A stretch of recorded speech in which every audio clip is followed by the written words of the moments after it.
What's up, my movie nerds? I've seen 30 movies this year in theaters, which that is a lot actually. Now that you say that, and some are great, and some not so much. But we're not going to be talking about the not so much. We're going to be talking about the great ones today, and I'm going to be giving you my top 10 list of all the movies I've seen in 2024. And I know this list is a little bit weird coming from it being in August right now, but better late than never, right, guys? Alright, so before you see any of my movies on this list, this is just my list, guys. Don't take it too personally, and I want to see you guys listen in the comment section, so leave it down below. So anyways, let's get right into the video.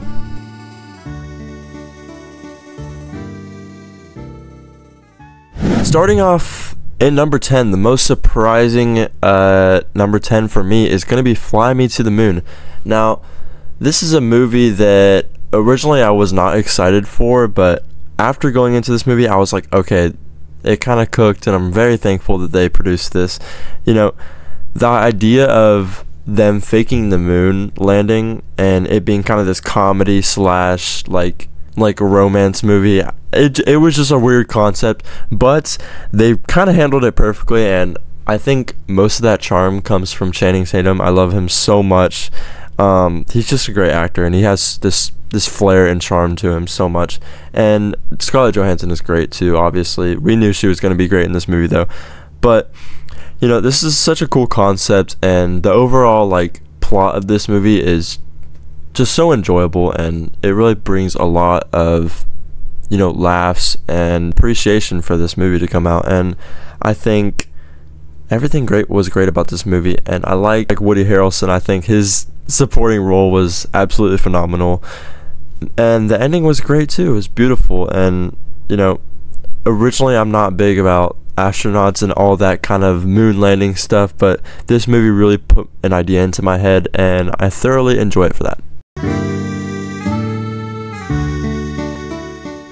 Number 9 is going to go to Abigail. Now, this is also a surprising one for me, not as much though, being it is kind of horror, but the same thing with Fly Me to the Moon. This one was a little bit skeptical looking at the idea. You have a dancing ballerina that is also like a vampire. It's just so funny and ridiculous. Like, where do they get these ideas? The one thing I can really say that I thoroughly appreciate is this is one of the only movies on my list in the top 10 that is a standalone movie that's not a sequel, and I just find a lot of enjoyment about that. You know, it may be a dancing ballerina that's a vampire as well, but at least they came up with it on scratch, and I appreciate that a lot. You know, when you look at this movie, you really can't look at it as a horror movie or a thriller, you know, all that stuff, because it really isn't. Deep down, it is, you know, a satire horror movie that makes fun of horror tropes, and it's really a comedy in it all. And I really like, once you really see that, you really enjoy the comedy in this movie. It's actually really funny. The cast is great. They all work really well together, and this movie can be a little bit goofy sometimes, but I think you have to find the charm in that. You have to find what I think they were trying to go for, and it worked for me. So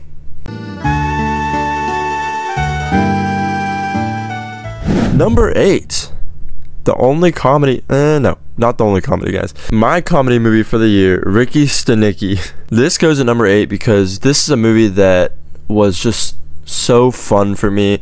I love John Cena so much, and I've always said that he's a great actor on the screen and in the WWE, but him on the big screen is just so funny to me. And this wasn't a theater movie, it was more Amazon Prime, but it came out this year, so it goes on this list. The group of guys in this movie are just so fantastic, and they all have great chemistry. I love Zac Efron, obviously. He's just a funny guy.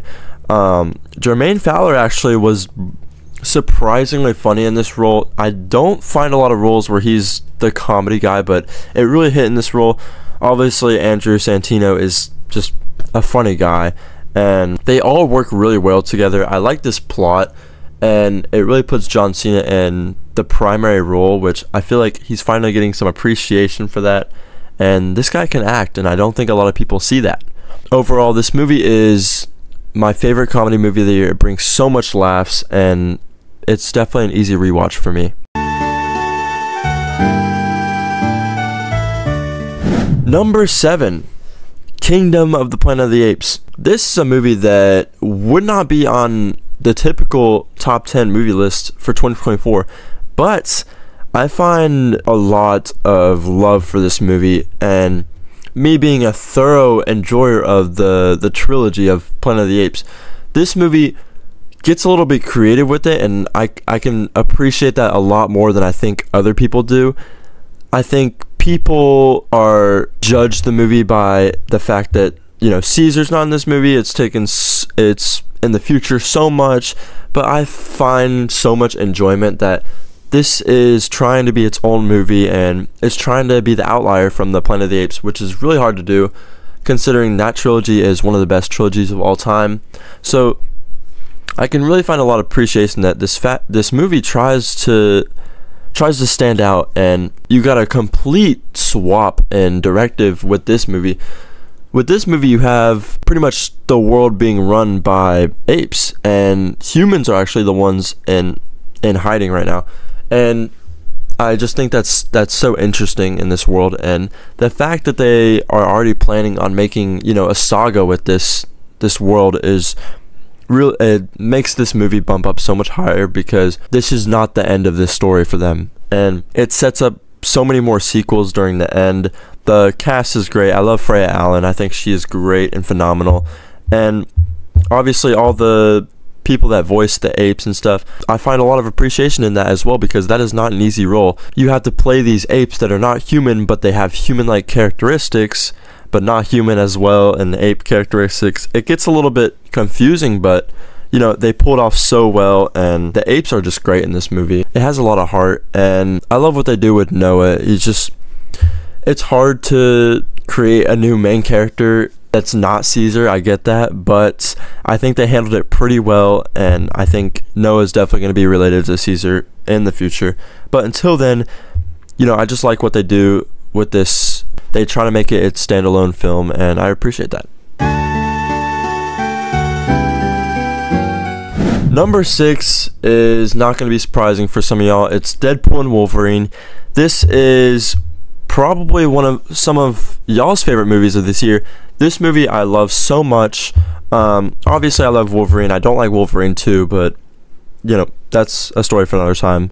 In the bigger sense, this is just a fan service movie, but when you break it down a little bit more, you got all these, you know, classic actors coming back. You got obviously Ryan Reynolds playing thousands of roles in this movie, and they had a lot of heart for this movie, especially Ryan Reynolds. He brought back so many characters, and if you haven't seen this movie, I'm going to go into spoilers for this so I can actually talk about the movie.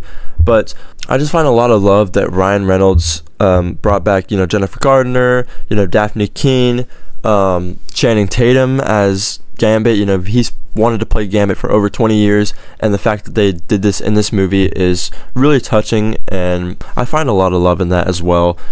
This plot is a little bit weird, you know, it doesn't make sense at times when you have the MCU's logic, but the plot is not really everyone's focus. It's really the cast and the comedy and stuff. You're going into a Deadpool movie, you're really not caring about the plot. But, you know, it works at sometimes. I like how they brought back Chris Evans as well, you know, for these roles. I feel like everyone in this cast just had a lot of love with this movie. They thoroughly enjoyed it.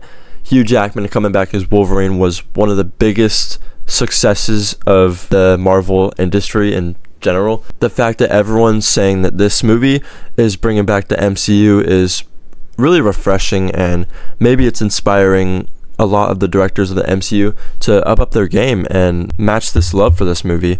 And overall, this movie is great, and I'm just really excited it finally came out and was on the big screen.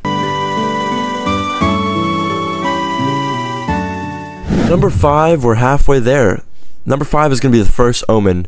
This was number 2 for me until probably a month or two ago.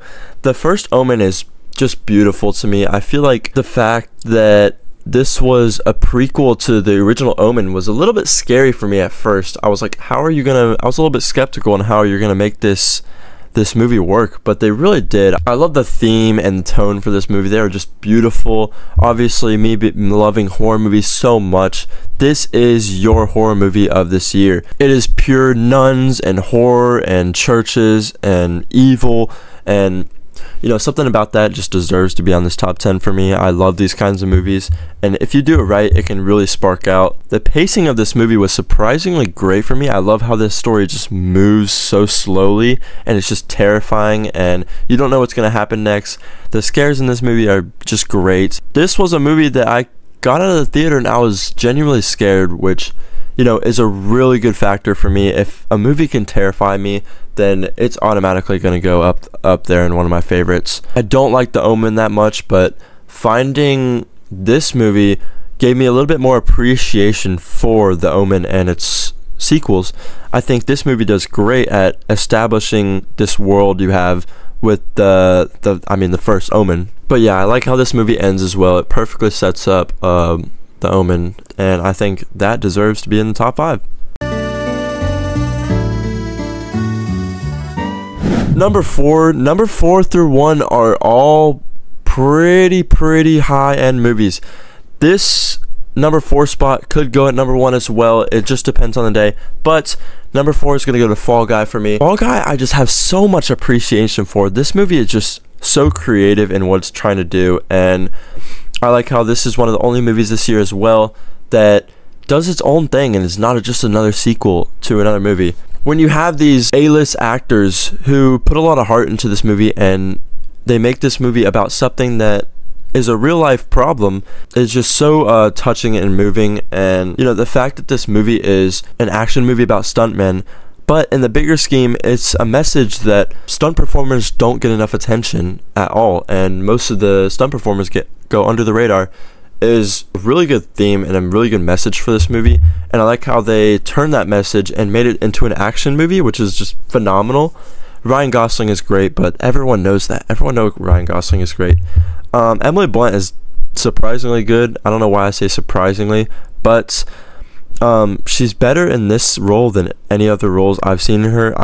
I love her acting in this movie, and her comedy in this movie is really funny. The whole cast of this movie is great, but something about this action and stuff and everything is just, the marketing for this movie was great as well. You have all these stunt doubles doing stunts on the red carpet and stuff. It's just amazing. This movie just makes you feel good. I remember I saw this twice in theaters, and I remember the first time me seeing it, you know, it just makes you have a good feeling. All the themes in this movie are great.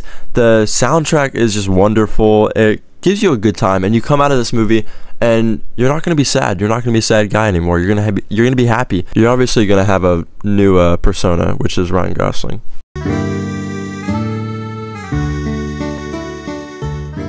Top 3, baby, top 3. Top 3 goes to Longlegs. Longlegs is just, oh my god. Longlegs is great. I need to see it for a third time. This movie really does something for me in the horror aspect that no other movie for this year has done. This movie is scary, but it doesn't force itself to be scary, which kind of sounds weird, but I like how this movie is not so much a horror movie, but it is a detective crime thriller. But the fact that this movie can have so much unsettlingness to it makes it such a scary movie. I think the big success and the big jackpot for this movie was Nicolas Cage as Longlegs itself. He puts on this makeup and all these costume designs, and it's just so, it's one of the most unsettling characters I've seen in a movie. And this is definitely the scariest movie for me this year. I'm coming out of it and I'm genuinely terrified. Cast is great besides Nicolas Cage. I love Micah Monroe as Agent Lee Harker. She has this, you know, charm to her, and there isn't a lot of personality that comes with her character, but I think that is where the charm comes from the most. I love how she's just this detective that doesn't face a lot of emotion and doesn't go through a lot, but when you figure out that, spoilers incoming, when you figure out that her mom is, you know, doing all this stuff with Longlegs and is overall one of the other serial killers, it just really puts a perspective on her childhood and stuff and what she went through. and I feel like this story is just phenomenal. The plot, it moves so well. The pacing is perfect. It sets up everything in the first like 10 minutes of the movie. I think that since 7 came out with this, you know, terrifying detective thriller, they have struggled to make movies like that again, but I think Longlegs is the perfect runner-up for that, and I thank Osgood Perkins for that. Thank you. Number 2 is surprising, is probably the most surprising on my list. Number 2 is Dune Part 2. Now, this, when I first saw this easily went to my number 1 spot, and it stayed like that for a very, very, very long time. But Dune 2 is just phenomenal. Obviously, the stacked cast is coming back from Dune 1. You know, you have Timothée Chalamet is great at Paul Atreides. I think this is his best role. Zendaya, Shawnee is great. Rebecca Ferguson in this movie is really nice to see, and unlike Dune 1, she really has this change in her role as Lady Jessica, and she becomes the Reverend Mother. That whole plot is just really creepy, surprisingly creepy, but it moves so well with it. Javier Bardem is great as Stilgar, and I like all the memes that came behind it. Austin Butler being Fade Rothar, it was a little bit skeptical, but man, did he deliver with this role, dude. He is arguably one of the best villains for this year. I think he's great.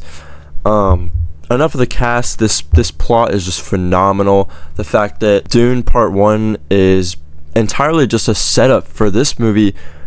This movie doesn't need all that setup and can just go straight into all the payoff, and you can really see where that comes in handy. This payoff for this movie is phenomenal. The war at the end is amazing. The visuals for this movie, God, they are stunning. Arrakis, it just looks so beautiful, and you know, they really nailed the design with that stuff. And shout out to the costume design as well. All the costumes look so real and so natural that it just works. I love this journey for Paul Atreides, and I think that it was very hard for them to deliver what the books told, but I think they just delivered it perfectly. And some people are saying that Dune movies are better than Dune books, and you know, I'm not going to disagree with them. But number 1 goes to Alien Romulus. This list changed about a day or 2 ago. I saw this movie and I knew that this movie had a special place in my heart.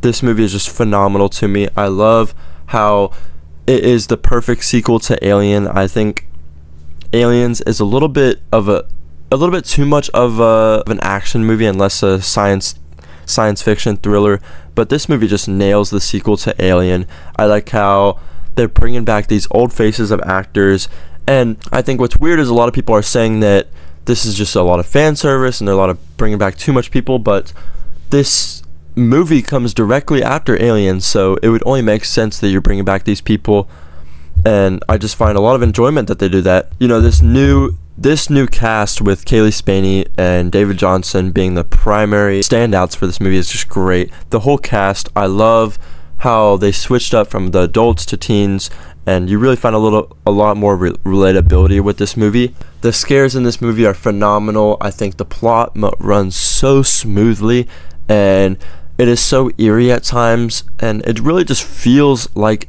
the first Alien movie. And I think that's what they were trying to do. They were trying to, you know, capture the same vibes while also doing something, while also changing up something a little bit different. So it's not just a copy and paste movie. The third act for this movie is really, really, really great. I like how they, you know, created something new with this, and it sets up a lot of new lore and a lot of new setups for sequels.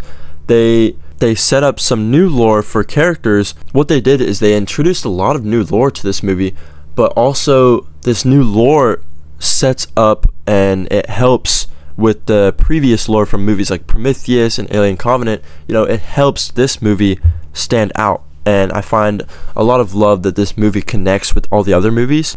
They really nailed that part, and I think this movie is just beautiful. Ridley Scott really nailed this movie. I heard that they're beginning to talk about making another Alien movie this next year, and yeah, I will be first in line for that. This is my number 1 of the year. It is just amazing. I love the science fiction genre so much, and I think that plays a little bit biased, but this movie is great. If you haven't seen it, please go watch it.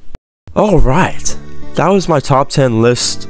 Top 10 best movies of this year. What did you guys think? Did you guys like it? Did you guys not like it? Please comment, let me know. I want to see your guys' list in the comment section, and let's debate. Come on, let's do it. And hope you guys enjoy, and I'll be seeing you. I'll be seeing you around the block. Peace out.